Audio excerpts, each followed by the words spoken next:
My question, you're saying break all the rules. Constantly the refrain is to break all the rules.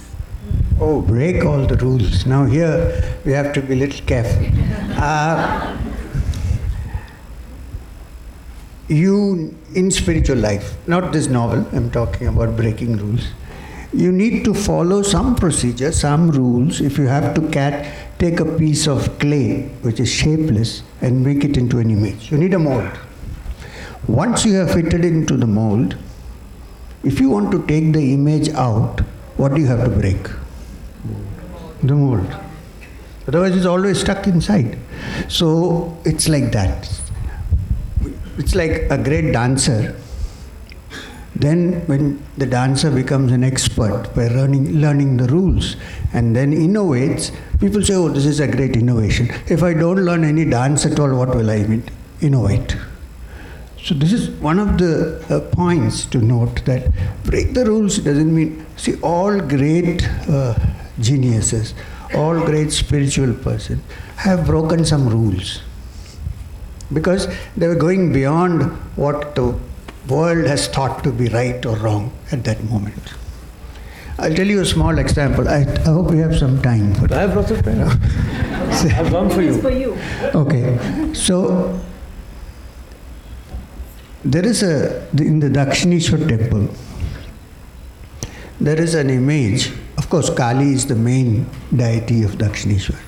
On one side, there is a small image of of Krishna. So it happens that one day the priest took the image out to wash in the Ganga. He slipped and the image fell and Krishna's leg broke. Okay. So now the question is, traditionally, you cannot worship a broken image.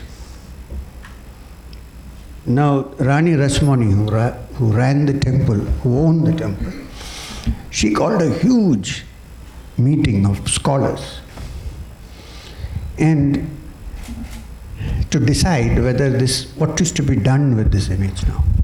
Do we throw it into the Ganga? What shall we do and get a new image? So finally they said, let's also ask the priest. He was then not so well known. Let's ask Gadadhar Chattopadhyaya, what does he decide? So he came in. It so happened that he had himself fallen down and had a sling, and his hand was in a sling. So somebody said that he is an avatar of the divine.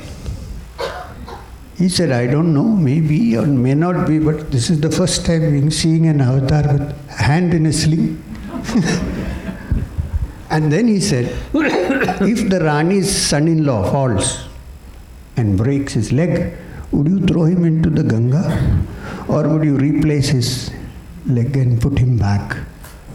Now the Pandits couldn't understand this because he was breaking all the existing rules. And then he said one more thing, I'll repair it in such a way that nobody will notice even a crack. And he did it himself. You can still see it there if you go. When you enter the Dakshineshwar temple, it's on the left side. So sometimes breaking rules means to move forward, not to stand still and become kind of stale.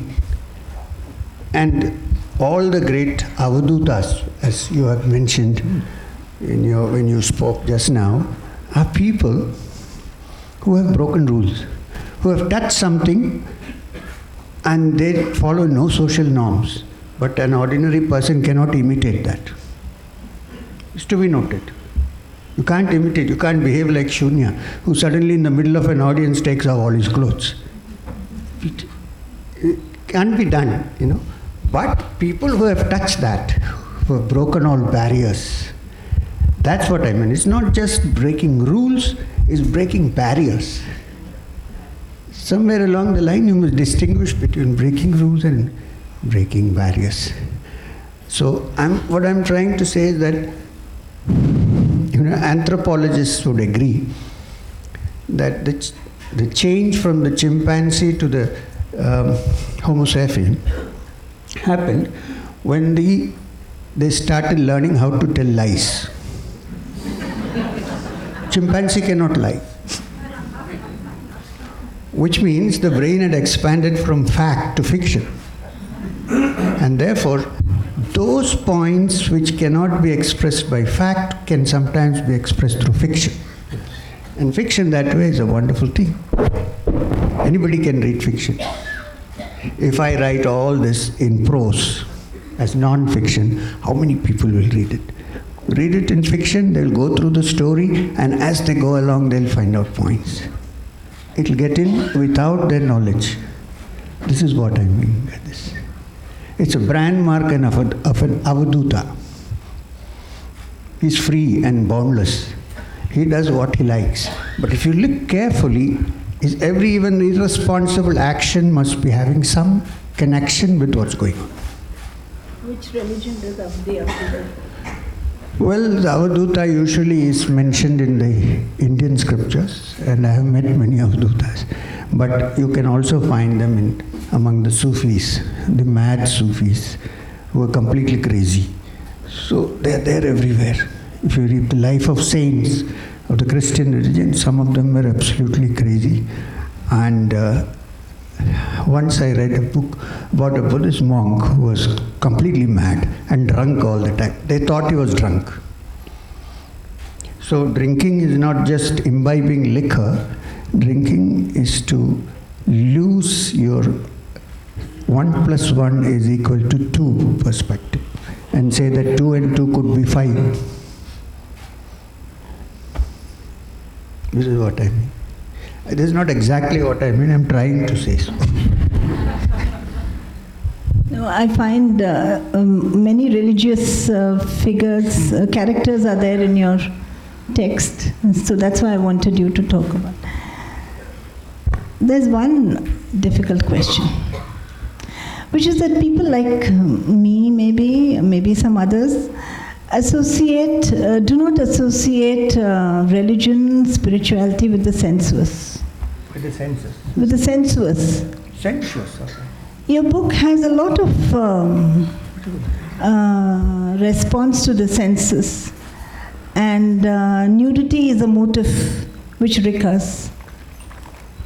Can you explain that? I think nudity is a very natural phenomenon. Covering is an artificial thing. But for years we have learned to cover. Physically we cover, mind we cover, thoughts we cover, and we pretend to be something else. So I was trying to present it in a completely point blank, open fashion. This is one thing. The other, what was the question? No, because of that, the emotions are raw. Emotion. A response to the senses are raw. Right. And rustic. Yeah, the thing is, the character of Shunya here is of a rustic, rural character. So naturally, he responds in that way. It's not that, what you must bear in mind, that avadutas are not to be imitated. They do it spontaneously, not by thinking about something. It happens to them. When somebody has touched Shunya, Shunya is what? According to the Rinpoche is here, according to the Buddhists, Shunya is the ultimate. Now, Shunya doesn't mean nothing, because if it is nothing, how can it be the ultimate? It's that from which everything has come and everything goes back into. So when you say Shunya, it actually means not nothing, but no thing. Shunya says that in the book somewhere. Yeah, it's not nothing, I'm not nothing, I'm no thing. That means you can't identify it separately as a separate piece. It's part of the whole. This is what Surya.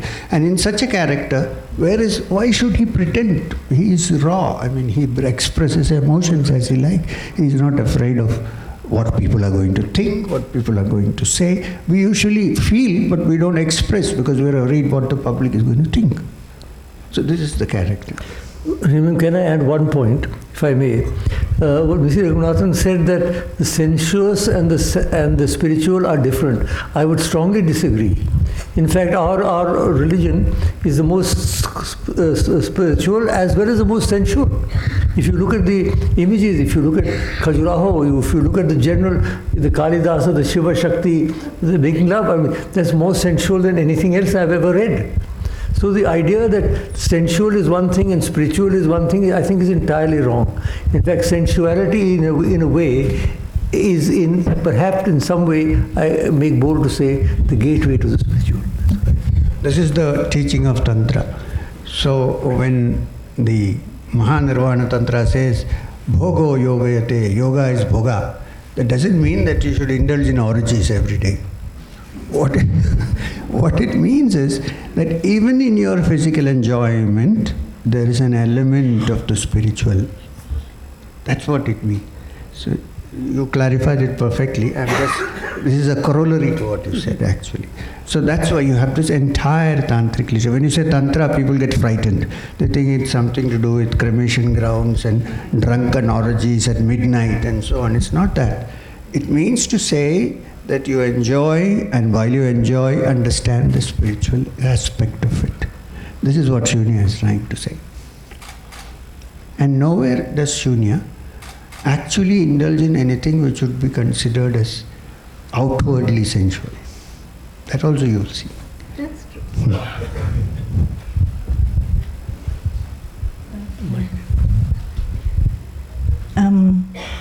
Again, when you wrote your autobiography and the sequel to it, there were passages where we asked you, is it fact or fiction? Correct. Now when you say you've written fiction, we want to ask you, is it fact or fiction? You met Shunya Ma in your fiction, and you met Mamai in your autobiography. The description is identical. A woman completely nude by the beach, protected by dogs, and you offer her food. The food is different, her hair color is, and age is different. That's all. So, of course, you said, what is fiction? I mean, in the larger question, what is fiction, what is fact? That's the larger question. And you have answered this question more or less earlier, but if you can elaborate more on it.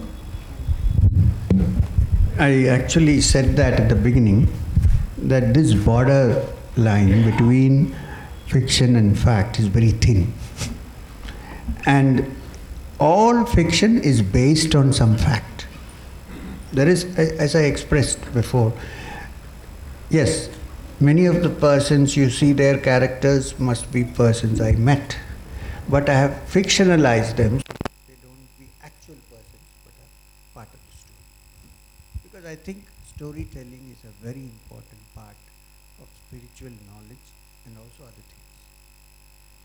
One of the reasons why many students don't like to sit in the classroom is because facts are put to them without even a tinge of imagination. Imagination is very important. Therefore, as you said rightly, I met Mahima. But based on Mahima, I have written a character which is not Mahima, but it is my fictional interpretation of Mahima. So that's what it is.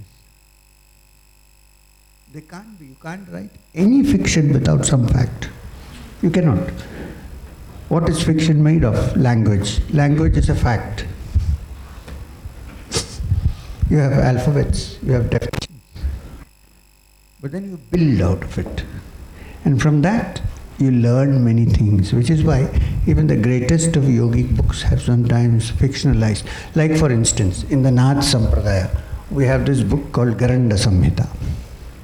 You can straight away go and talk about the Garanda Samhita. But the author, what does he do? He makes how Parvati sits in front of Shiva and asks a few questions, and then Shiva answers her. Then you read it. If you simply say this is what it is, who wants to read? So that is very important sometimes. And I also wrote it out of a little bit of frustration because people are not reading fact properly, what I wrote. So I said, let's fictionalize it a bit and see, maybe we will get readers out of it. At one level, your book is, has so much of depth and so much of philosophy, and at another level, it seems to be a caricature of the present-day world, like the legacy left behind by Shunya. Yeah. I don't want to talk about the legacy left behind by Shunya, but when you read the book, you will find what it is. Actually, it comes from a story which was told to me by my guru, Maheshwarnath Babaji. I didn't want to use his name, I didn't want to use the exact story, so I fictionalized it a little bit and made it this way. One day I was walking in the Himalayas when I saw a small pagoda there, temple. I asked him, what temple is this? He said, कुछ भी हो सकता है. I said, but कुछ भी हो सकता है क्या? कुछ तो होना चाहिए, Babaji. Then he told me, once a man was walking in the paddy field and he had urgently wanted to answer the call of nature. So he sat down on the paddy field bund and did his job. Suddenly he saw villagers coming from there. It was terrible. You can't use the paddy field for that, rice field. So when he saw the villagers, he got frightened. So what did he do? Collected a lot of clay and put on top of that, put a hibiscus on it and sat like this. This is Babaji's story, not mine. I didn't want to say because Babaji was worse than Shunya. So he sat like this. So the villagers came and they said, what is this? He said, it's a Swayambhu, it has grown by itself.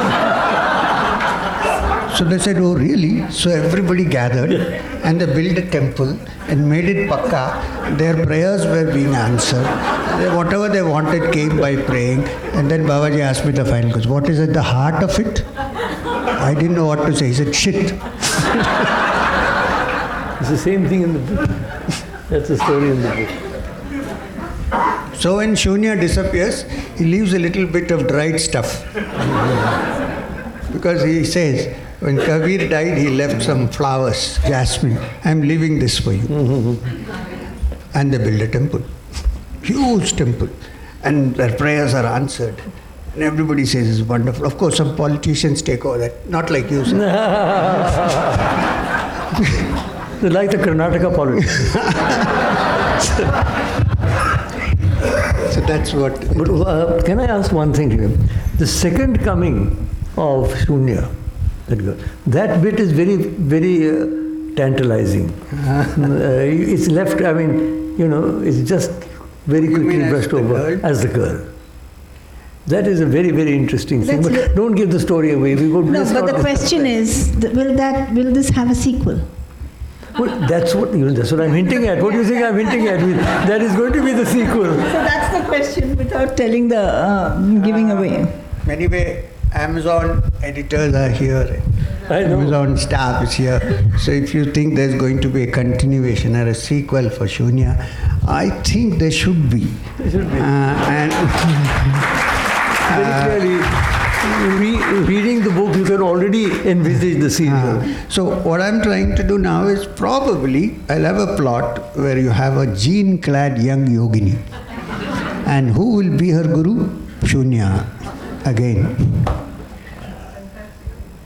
That's what because we want that now. We don't want all that old-fashioned stuff. We want people who are like young people, but clear at heart.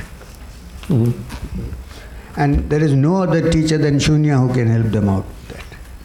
So if you read the Yoga Vashishta, you'll see so many things in it which are very interesting. Let me state this. There are lots of people who, whatever happens, they say, this is my fate. Okay? And they won't get up and do anything. They sleep all the day. It's my fate. And in the Yoga Vashishta, there is a particular Yoga Vashishta is Vashishta teaching Rama. Okay? And he says, this is called the logic of the Kakatiya, which means the logic of the crow. What happens? A crow flies, this is from the Yoga Vashishta, and sits on the coconut tree. And the coconut falls. Vashishta says the human mind is such a complex mechanism that it will try to find out the reason and say that the crow sat and the coconut fell. Vashishta says there is nothing, no connection between the crow sitting and the coconut falling. It so happened that when the crow sat there, the coconut fell. The synchronicity. Yeah. Nobody knows because of the crow, no. So, but the mind needs explanations. So it builds explanations. Like I have it in my own life. I've seen some people come to me, we are going to write the exam and please bless us. I said, okay, bless. They go write, they get first class. They say, oh, his blessings. It has nothing to do with me.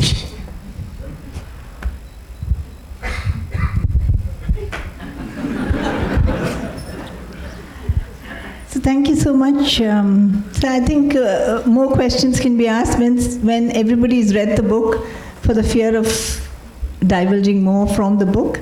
One last question. Will you be continuing your autobiography also, or are you now a novelist?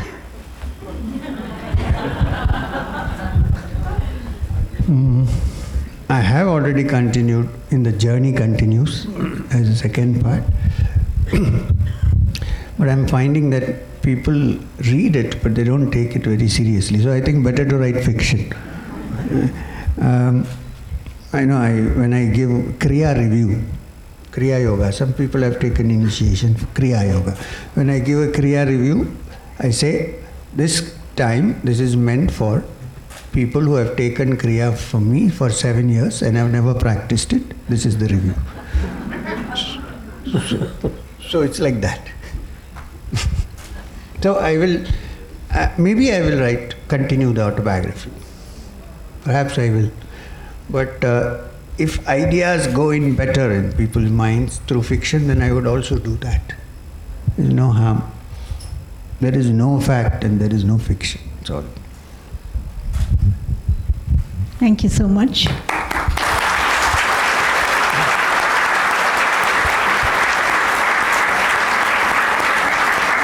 The experience of reading the book still awaits you.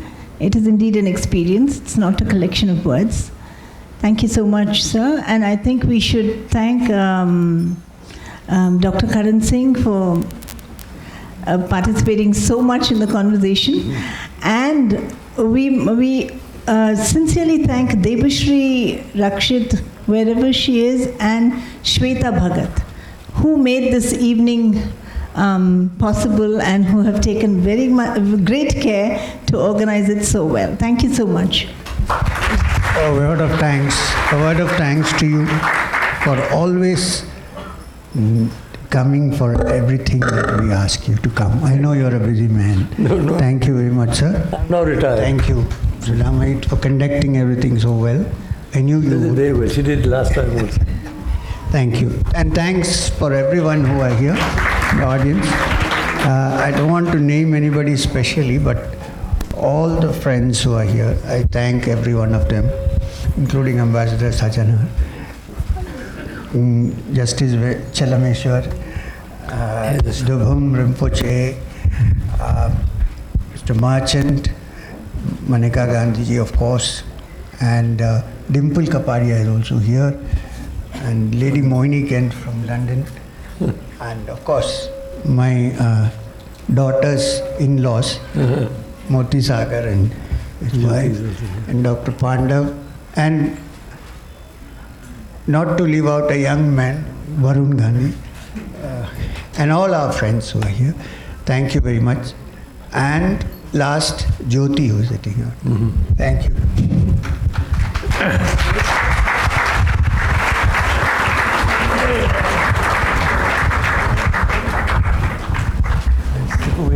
People will get out. Sir. Many